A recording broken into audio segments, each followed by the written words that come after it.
masakit sa atin, sir? Yung likod po. Tapos, kasama na rin yung papa. Reset na rin lahat.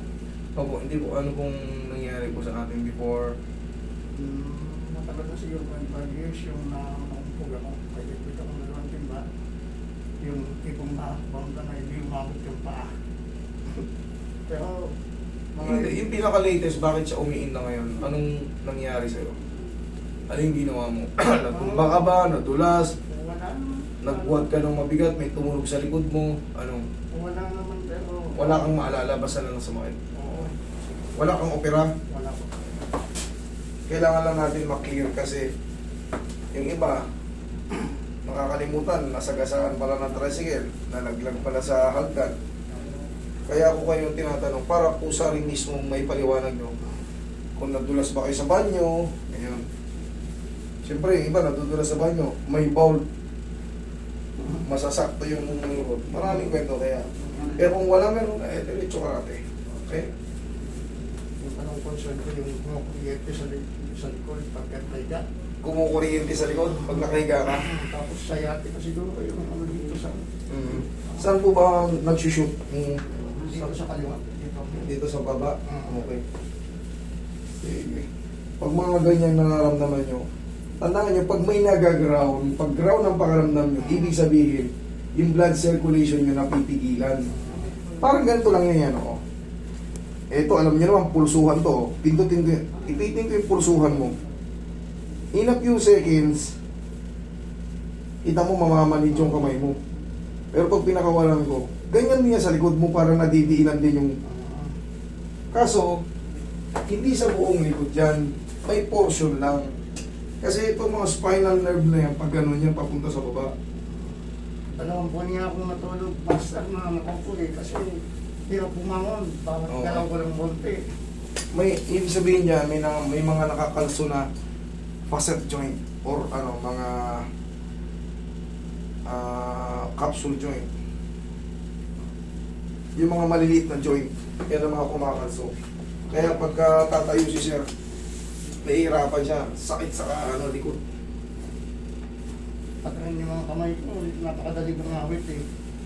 Pag nakamoto, Ayan, madali na may hangat dyan. Tayo ka.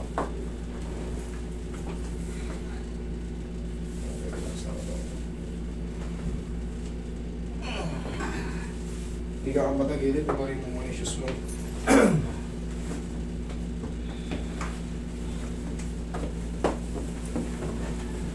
Tagilid ka.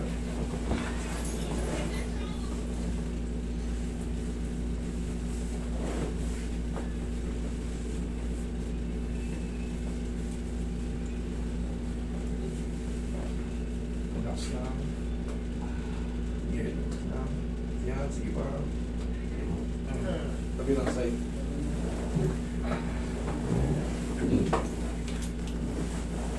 Sa bawat araw na lumilipas, sir, pagka nakaranas na kayo ng mga ganyang back pain, kailangan may movement na rin kayo. Ganun-ganun yun yung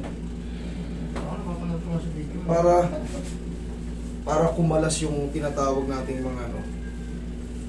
I mean, ma-set up ng maayos. Yun lang naman ang movement yan. Hindi palaging payoko, paangat, payoko, left and right din. Yan ang sekreto niyan sa mga balakang natin. Relax lang, lalabanan. Yan, sige pa. Kung mararamdaman nyo may mga tumutunog, yun yung mag-aayos yan. Tihaya ka. Wala naman tayong ibang method kundi pag ganyan, tas pahatak. Sige, ihiga ka lang maayos. Kailangan na natin matansya kung naibalik na natin yung mga facet joint. Mga capsule joint. Dapa ka, sir. Tsaka, alam natin, pag umiidad tayo, yan, bumabagal tayo, mga joint natin, tumatanda. Pero to si sir, bata-bata pa naman tayo. Matanda ka sir. Pero pag ikaw ay running to 60 na, mararamdaman mo na.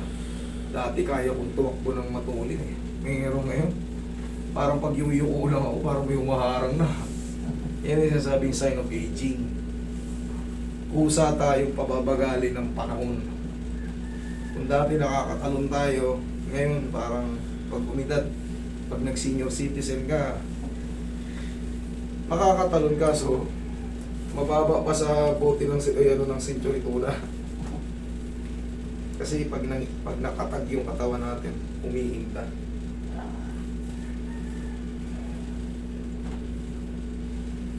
Punong-puno rin ng spasm yung katawan mo, sir. Pag ginaganyan mo yung katawan, malalaman mo, matigas, tapos parang binibigilan na hininga nila. Pero pag na-upload siya ng maayos, right, diyan ka na. Meron si Sir Agima tawag, hindi na lang. Okay ka lang sa ganyang posisyon? Hindi ka naman nahihirapan huminga? Okay.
Masarap na, no? Habang tumatagal. Kanina, pag ginagano mo yung likod mo, napipigil yung hininga mo eh. Pero pag tumatagal na yun, nag-break na yung swasang, iba na yung pakaramdam yan. Nare-release na yung pagtigas ng mga muscle. Tihaya. Pero hindi rin pwede.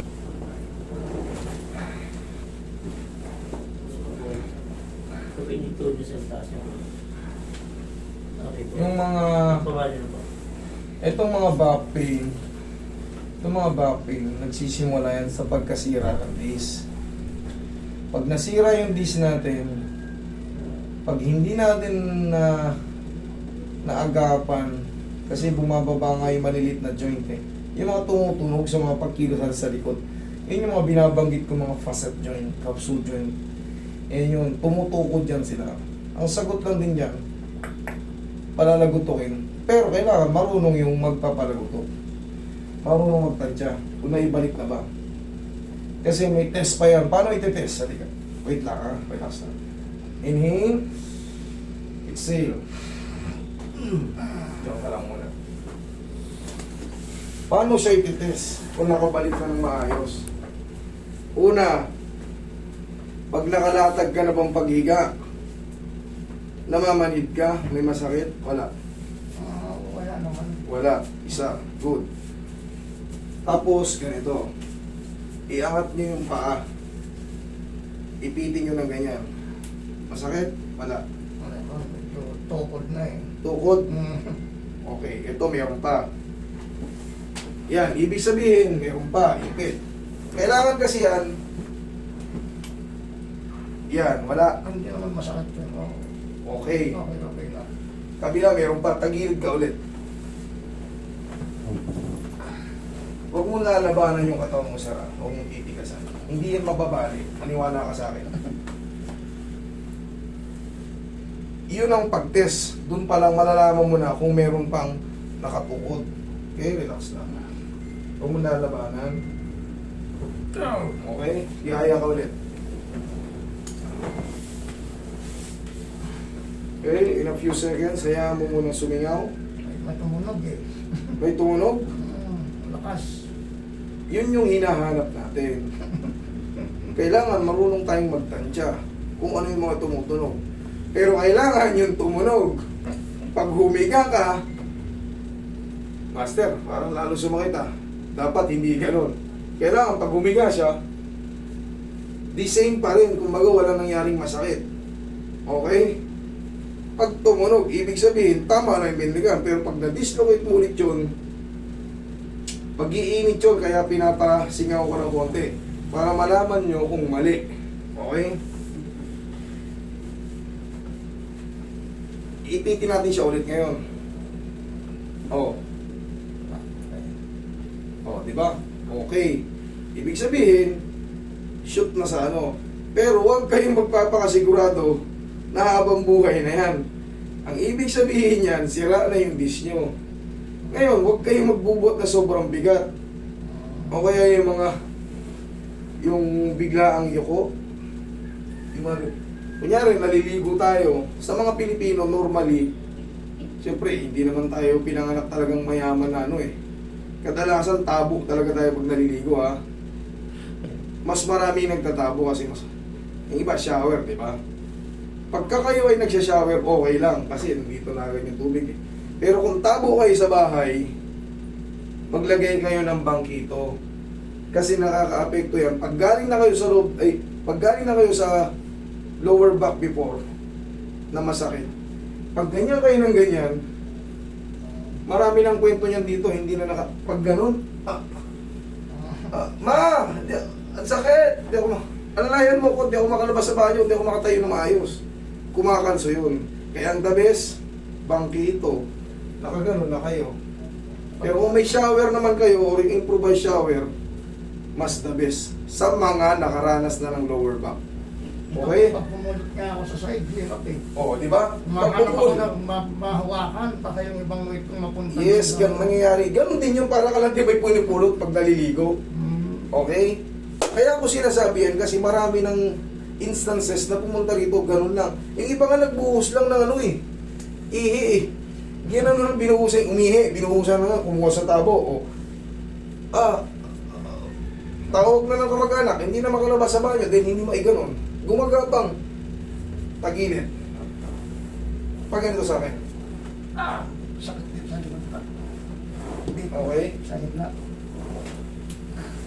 Meron pa siya. Dito sa gitna. Dito. Dito sa gitna, okay. Kulang lang to sa close. Patitihain kita ulit. Dito? Oo, yung bantang spine mo. Yan, yan.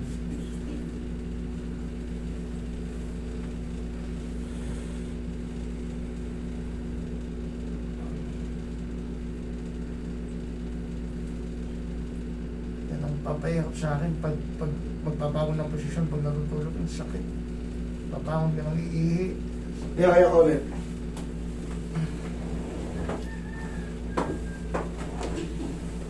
Dito naman, doon ko pa puputukin sa gitna. Kanina ang inayos ko yun dito sa ano eh. Yun sa iniipit eh. Dito naman tayo sa gitna. Dito rin sumasakit eh. Huwag mo lalabanan sa rami.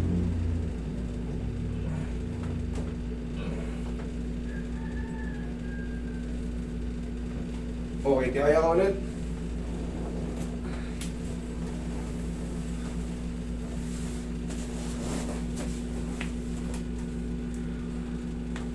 Huwag mong titigasan yung sikmura mo ha. Okay. Yan, iinat-inatin lang natin. Sobrang tight ng likod mo eh. Kanina di ba nung first time? Pero habang tumatagal, pag napapansin mo, ay, sarap ah. So, medyo nakawala. Okay, pagilid ka ulit. Ako dito. Dito. Saan ka ba sa higaan? Saan ka ba sa higaan? Saan ka ba patayo? Saan ka bang gilid sa higaan? Sa kanan, kaya ang ginagawa ko, tinutukod ko muna ng siko. Very good. O, sige, tagid ka. Tama. Kanan, kanan yan, kanan. O. Tukod mo yan, baba mo to. Tukod mo yan, baba mo to. Yan, dyan ka pupuro ng puwersa. Pag kayo'y galing na sa mga lower back. Kasi yung mga disc natin, pag nasisira na siya, kunyari ganito ka pag yung disc. Inuulit-ulit ko itong explanation na to kasi may mga bago tayong viewers eh. Ganito yung kakapal yung disc yan, ganyan. Pag nasira yan, napirat, hindi na po yan umaangat ng ganun ulit. Kahit anong take natin ng gamot. Maliban na lang kung i-injectan niya ng another substance. Pero yan, napipirat na talaga yan. Tinatawag na lang yung tightening disc. Hindi nakaka-recover yan. Kaya, hindi na to habang buhay na, kunyari, uy, nice. Salamat, nice na ako. Pakaingatan nyo yung pagbubuhat nyo. Okay? Diyan kayo mag-iingat. Lalo yung mga buhat ng pagganito. Kaingatan nyo, kailangan ganito na. Sasampan nyo muna nito pag sobrang bigat. Ganun ninyo nakakalungin. Hindi nakatulad tayo dati. Na pag sinampo, sampang mo yung bigas. Tulungan mo ko. 3 bigas, okay lang, 2 bigas. Hindi na tayo ganun. Pag dumanas ka na ng ganito.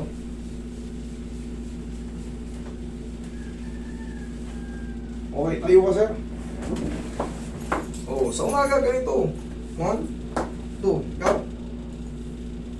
1, 2. Ganun lang. Upo, tapos biglan tayo. Check na. Oh, anong pakiramdam? Mas lalo sumakit, mas gumanda. Minsan nga, di na ako makaganyan eh. Sandali lang, sumasakit na yung tukod. Oh, is na. Okay, okay. Okay, thank you. Sir, huwag ka na maligo today, ha? Tandaan mo na yung tinuro ko. Tapos bumili kayo ng pao. Kahit pa paano hindi lalala yung mga muscles pasang. Naaawat siya. Okay? Thank you.